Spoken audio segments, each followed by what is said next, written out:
Quand nous sommes réunis aujourd'hui, c'est pour prier pour notre sœur, Sylvia, elle qui était avec nous. Et le Seigneur a bien voulu qu'elle s'avance.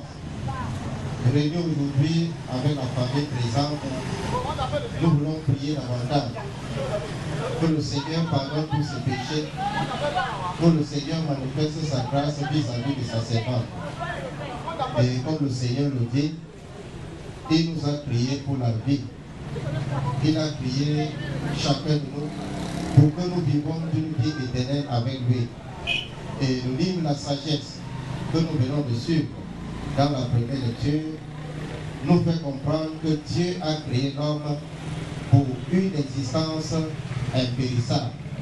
Ça veut dire que Dieu a créé l'homme qui est vivre d'une vie éternelle avec lui. Mais si la mort est entrée dans le monde, c'est à cause du péché. Mais étant donné que Dieu aime toujours sa créature, il ne veut pas que sa créature se perde. Voilà pourquoi il nous a envoyé son Fils. Pour que, comme lui-même le dit dans Saint Jean, quiconque croit en lui ne périsse pas, mais qu'il ait quoi? La vie est éternelle. Donc voilà une parole sûre qui vient nous réconforter. L'amour de Dieu qui se manifeste par le don de son Fils. Voilà pourquoi, pour nous chrétiens, nous qui croyons en la résurrection, la mort, ce n'est plus une fin, mais ça devient pour nous la rencontre d'aller, que nous partons rencontrer notre Seigneur. Donc un passage pour rencontrer celui-là que nous avons subi, celui-là que nous avons mis notre confiance en lui. Donc voilà notre foi en la résurrection. Si le Christ est mort et ressuscité, c'est pour être en même temps le Seigneur des vivants et des morts. Notre sœur Sylvia, que Dieu a bien voulu qu'elle s'avance, se veut très jeune, à l'âge de 33 ans. Certainement, elle avait beaucoup d'avenir, beaucoup de choses à donner. Comme tous les jeunes à cet âge, à 33 ans, c'est encore cet âge où on se cherche encore l'âge de la maturité pour commencer déjà à fonder une famille stable et justement plein de vie. Mais Dieu a voulu, comme c'est lui le thème de la vie, il a voulu rappeler notre soeur, notre fille, Sylvia, auprès de lui, la tristesse de la séparation. Parce que quand quelqu'un s'en va, c'est toujours un moment triste. Pourquoi? Seul Dieu peut répondre à une telle question. Mais la seule chose que nous devons faire, c'est que nous devons connaître qu'un jour nous aussi, nous allons partir. Et comment? Comment nous voulons quitter cette vie? Et la parole de Dieu nous dit aujourd'hui, la fidélité en sa parole. Celui qui reste fidèle à ma parole, même s'il meurt, il vivra. La fidélité en la parole de Dieu.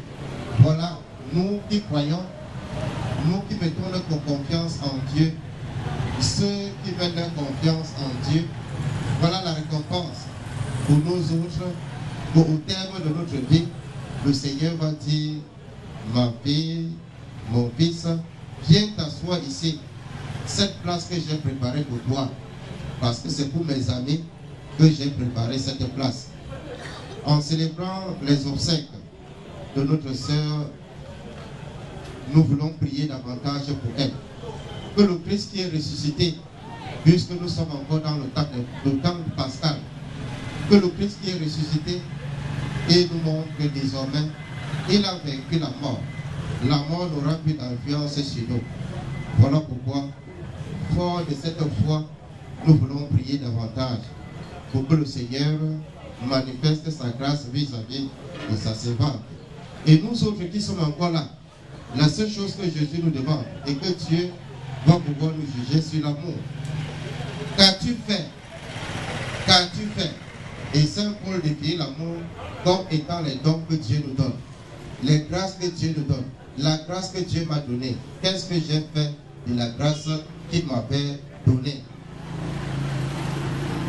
Qu'est-ce que j'ai fait de la grâce qu'il m'avait donnée? Donc chacun de nous allons pouvoir rendre compte de ce que Dieu nous a donné. Et c'est là que lui, il va pouvoir nous juger. Pour Saint Jean nous dit, celui qui dit qu'il aime Dieu et qui n'aime pas son frère est un menteur. Celui qui dit qu'il aime Dieu et qui n'aime pas son frère est un menteur. Parce que l'amour de Dieu se manifeste vis-à-vis de mon frère, vis-à-vis de ma soeur, que je vois chaque jour. Voilà. Donc voilà pourquoi, en faisant ainsi, chaque jour, le Seigneur va toujours nous combler de grâce. Et Saint Paul dans sa lettre aux Romains nous dit, si nous vivons pour le Seigneur. Si nous mourons pour le Seigneur. Et voilà pourquoi la vie est un don de Dieu. Personne de nous n'avons demandé de venir dans cette humanité. Nous n'avons demandé de l'être. Dieu a voulu que nous soyons là. Personne de nous n'avons pas demandé que notre sœur Viviane vienne dans cette humanité. Mais Dieu nous avait donné sans demander notre consentement. Mais lui, en prenant encore sa servante, il ne nous demande pas. Il prend sa chose comme il avait donné. Donc voilà pourquoi il faut toujours chaque fois rendre grâce à Dieu du don que lui il nous donne et prendre soin de ce que lui il nous donne. Voilà pourquoi nous avons vécu avec notre sœur les grâces que Dieu a bien voulu que nous passions ce temps avec elle pendant 33 ans. Que le Seigneur lui-même puisse garder, la protéger et qu'elle puisse contempler sa face.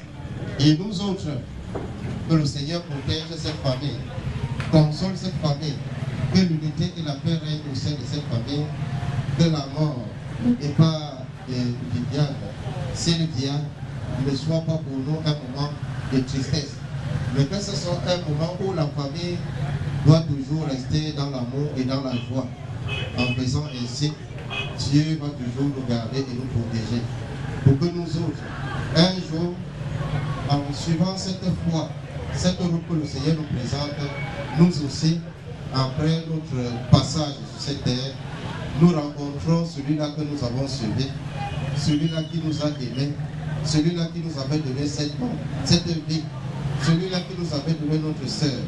Et là, un jour, nous allons pouvoir nous rencontrer ensemble avec elle, avec tous les saints du ciel. Puisse la Vierge Marie, notre maman, la mère de Sylvia, la mère de cette famille, la mère de chacun de nous, intercéder davantage pour que le Seigneur manifeste sa grâce et sa miséricorde vis-à-vis de sa servante.